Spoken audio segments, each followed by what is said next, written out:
Classical conditioning and higher order conditioning. Classical conditioning was first discovered by Russian physiologist Ivan Pavlov in the early 1900s. He observed that dogs would salivate every time he entered the room after feeding them multiple times, regardless if he had food for them or not. The dogs had associated his entrance into the room with their food and being fed. What was fascinating to him was that dogs did not salivate when they were first brought into the room, but only after they had been fed there repeatedly. He then conducted a series of experiments using different objects to condition the dog's responses. He sounded a bell at the same time as he fed his dogs. After several repetitions, the dogs began salivating as soon as they heard the sound, even before they saw the food. Even when ringing the bell without giving the dogs any food, they would salivate. Therefore, the sound of the bell had become associated with food, and the salivation had become a learnt response for the dogs. This is an example of classical conditioning. In Pavlov's experiment, the food causes the salivation of the dogs, and the bell originally has no effect. The food is then paired with the ringing of the bell, which leads to the salivation.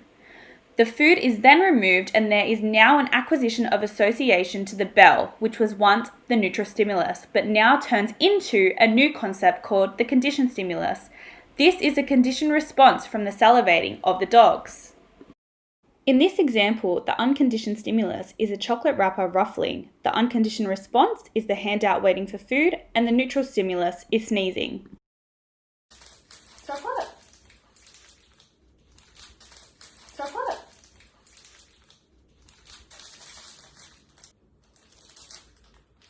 Achoo. Chocolate. Achoo. Chocolate. Achoo.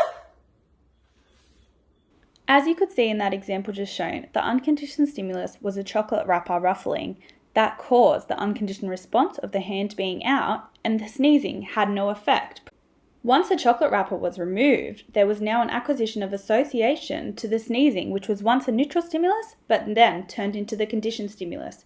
This is the conditioned response from the hand being out. Now that we understand classical conditioning, we can look at higher order conditioning. This is a procedure of pairing a neutral stimulus with a well-established conditioned stimulus. The conditioning happens not by pairing the neutral stimulus with the unconditioned response, but with something that has been conditioned to produce a response. In the example shown next, the conditioned response is a hand out waiting for food, and the new neutral stimulus is the spraying of the perfume. Achoo. Achoo. Achoo. That example showed with the repeated pairing of the conditioned stimulus of the sneezing and the new neutral stimulus of the spraying of the perfume, higher order conditioning takes place. When the sneezing was taken away from the situation and the spraying of the perfume happened instead, she continued to put her hand out. This indicates that the stimulus can be changed and that the hand being put out will still occur.